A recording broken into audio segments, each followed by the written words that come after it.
विष्णुवे नमः। आज मैं आप सभी के समक्ष आषाढ़ मास महात्म्य में अध्याय 7 प्रस्तुत कर रही हूँ। इससे पूर्व के अध्याय चैनल पर अपलोड किए गए हैं, चैनल पर जाकर जरूर सुनें तथा अध्याय 7 को सुनने के लिए वीडियो को अंत तक देखें। अध्याय 7 में राजा वेन और पृथु के चरित्र का वर्णन किया गया है। श्री पराशर जी बोले, हे मैत्रेय, ध्रुव से उसकी पत्नी सृष्टि और भव्य को उत्पन्न किया और भव्य से शंभु का जन्म हुआ तथा सृष्टि के द्वारा उसकी पत्नी सुछाया ने रिपुज्य, विप्र, व्रकुल तथा व्रकतेजा नामक 5 निष्पाप पुत्र उत्पन्न किए। उनमें से रिपु के द्वारा बृहति के गर्भ से महातेजस्वी चाक्षुप का जन्म हुआ। चाक्षुप ने अपनी भार्या पुष्करणी से, जो वरुण कुल में उत्पन्न और महात्मा वीरण प्रजापति की पुत्री थी, मनु को उत्पन्न किया, जो छठे मनवंतर के अधिपति हुए। तपस्वियों में श्रेष्ठ मनु से वैराज प्रजापति की पुत्री नडवला की कुरु, पुरु, शतध्रुम तपस्वी, सत्यवान, सुचि, अग्निष्ठोत्र, अतिरात्र तथा नवा सुध्रुम और 10वां अभिमन्यु, इन महातेजस्वी पुत्रों का जन्म हुआ। कुरु के द्वारा उनकी पत्नी आग्नेयी ने अंग, सुमना, ख्याति, क्रतु, अंगिरा और शिबी, इन 6 परम तेजस्वी पुत्रों को उत्पन्न किया। अंग से सुनीता के वेन नामक पुत्र उत्पन्न हुए। ऋषियों ने उन वेन के दाहिने हाथ का संतान के लिए मंथन किया था। हे महामुनि, वेन के हाथ का मंथन करने पर उससे वैन्य नामक महिपाल उत्पन्न हुई, जो पृथु नाम से विख्यात हैं और जिन्होंने प्रजा के हित के लिए पूर्व काल में पृथ्वी को दुहा था। श्री मैत्रेय जी बोले, हे मुनिश्रेष्ठ, परमर्षियों की वेन के हाथ को वक्यो तथा जिससे महापराक्रमी पृथु का जन्म हुआ। श्री पराशर जी बोले, हे मुने, मृत्यु की सुनीता नाम वाली जो प्रथम पुत्री थी, वह अंग को पत्नी रूप से दीवी ब्याही गई थी, उसी से वेन का जन्म हुआ। हे मैत्रेय, वह मृत्यु की कन्या का पुत्र अपने माता महा यानी नाना की दोष से स्वभाव से ही दृष्टिकृति हुई। उसका वेन जिस प्रकार महर्षियों द्वारा राजपद पर अभिषेक हुआ, उसी समय उस पृथ्वीपति ने संसार भर में यह घोषणा कर दी कि भगवान यज्ञ पुरुष मैं ही हूँ, मुझमें अतिरिक्त यज्ञ का भोक्ता और स्वामी हो ही कौन सकता है। इसलिए कभी कोई यज्ञ, दान और हवन आदि ना करे।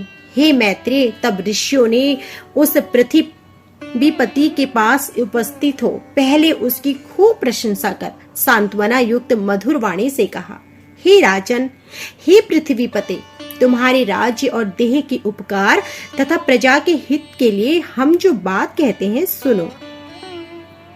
तुम्हारा कल्याण हो।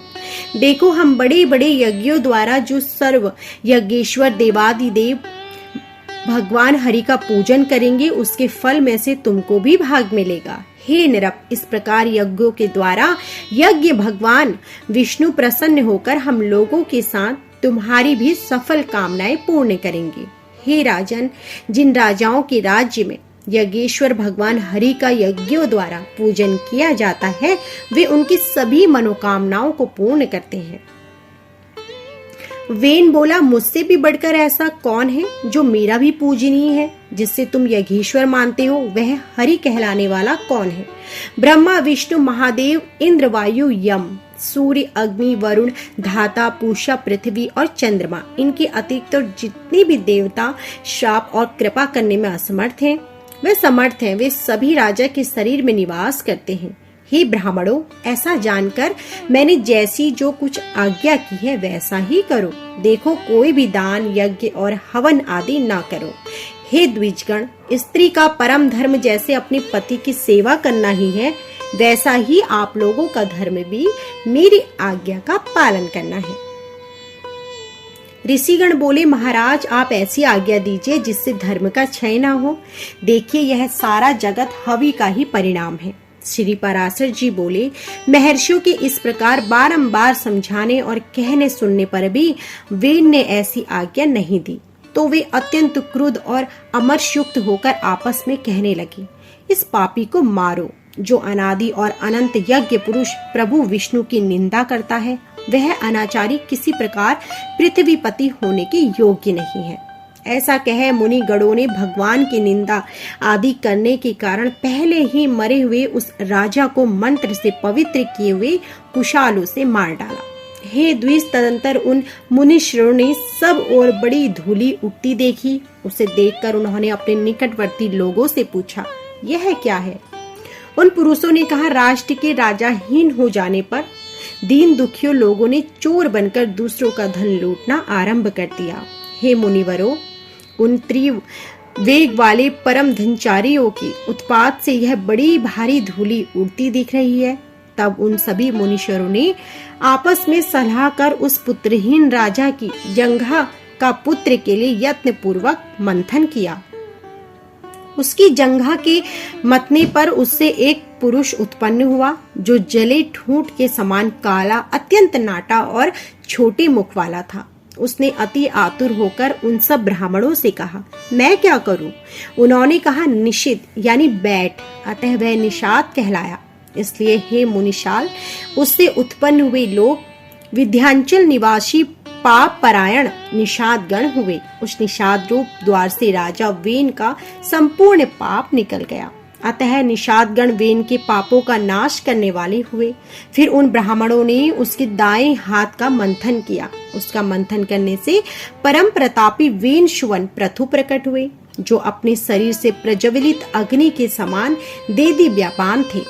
इसी समय नामक आजगव नामक आद्य शिव धनुष और दिव्य बाण तथा कवच आकाश से गिरे।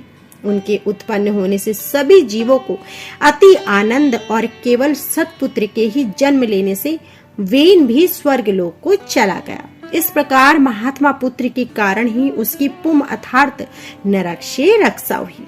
इस प्रकार तेजस्वी और परम प्रतापी वेन पुत्र धर्म कुशल महाभवनों द्वारा विधि पूर्वक अति महान राजराजेश्वर पद पर अभिषिक्त हुए। जिस प्रकार पिता ने अपराक्त किया था, उसी प्रकार उन्होंने अनुरंजित किया। इसलिए अनुरंजन करने से उनका नाम राजा हुआ। उनकी ध्वजा कभी भंग नहीं हुई। पृथ्वी बिना जोते बोई धान्य पकाने वाली थी। केवल चिंतन मात्र से ही अन्न सिद्ध हो जाता था। गौएं कामधेनु रूपा थी और पत्ते पत्ते में मधु भरा रहता था। राजा ने उत्पन्न होते ही पैतामह यज्ञ किया। उससे शोभाषित के दिन सूती से महामती सूत की उत्पत्ति हुई। उसी महायज्ञ में बुद्धिमान मागध का भी जन्म हुआ। तुम्हारे योग्य सही कार्य है और राजा भी स्तुति के योग्य है। तब उन्होंने हाथ जोड़कर सब ब्राह्मणों से कहा, ये महाराज तो आज ही उत्पन्न हुए हैं। हम इनके कोई कर्म तो जानते ही नहीं। अभी इनके ना तो कोई गुण प्रकट हुए हैं और ना ही कोई यश विख्यात हुआ है। फिर कहिए हम किस आधार पर इनकी स्तुति करें? ऋषिगण बोले, यह महाबली चक्रवर्ती महाराजा भविष्य में जो भी कर्म करेंगे और इनके जो जो भावी गुण होंगे, उन्हीं से तुम इनका स्तवन करो। यह सुनकर राजा को भी परम संतोष हुआ। उन्होंने सोचा, मनुष्य सद्गुणों के कारण ही प्रशंसा का पात्र होता है, अतः मुझको भी गुण उपार्जन करने चाहिए। इसलिए अब स्तुति के द्वारा ये जिन गुणों का वर्णन करेंगे, मैं भी सावधान पूर्वक वैसा ही करूंगा। यदि यहाँ पर वे कुछ अवगुणों को भी कहेंगे तो भी मैं उन्हें त्यागूंगा। इस प्रकार राजा ने अपने चित्त में निश्चय किया, ये महाराज सत्यवादी, दानशील, सत्यमय, लज्जाशील, क्षमाशील, पराक्रमी और दुष्टों का दमन करने वाले हैं। ये धर्मज्ञ, कृतज्ञ, दयावान, प्रियभाषी, माननीयों को मान देने वाले हैं। इस प्रकार सूत और मागध के कहे हुए गुणों को उन्होंने अपने चित्त में धारण किया। उसी प्रकार के कार्य किए। तब उन पृथ्वीपति ने पृथ्वी का पालन करते हुए बड़ी बड़ी दक्षिणाओं वाले महान यज्ञ किए। अराजकता के समय औषधियों की नष्ट हो जाने से भूख के व्याकुल हुई राजा पृथ्वीनाथ पृथु के पास आई और उन्होंने पूछने पर प्रणाम करके उनसे अपने आने का कारण निवेदन किया।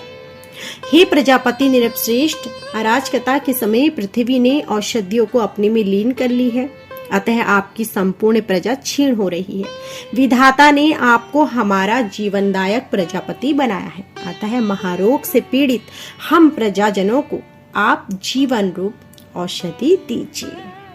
यह सुनकर महाराज पृथु अपना नाम द्विज धनुष और दिव्य बाण लेकर अत्यंत क्रोध पूर्वक पृथ्वी के पीछे दौड़े। तब भय से अत्यंत व्याकुल हुई पृथ्वी गौ का रूप धारण भागी और ब्रह्मलोक आदि लोकों में चली गई।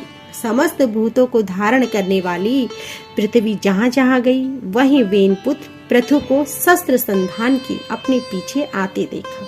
तब इन प्रबल पराक्रमी महाराज पृथु से उनके वाण प्रहार से बचने की कामना से कांपती हुई पृथ्वी इधर उधर भागने लगी और इस प्रकार बोली, हे राजेंद्र, क्या आपको स्त्रीवध का महापाप नहीं दिख पड़ता जो मुझे मारने पर आप ऐसे उतारू हो रहे हैं?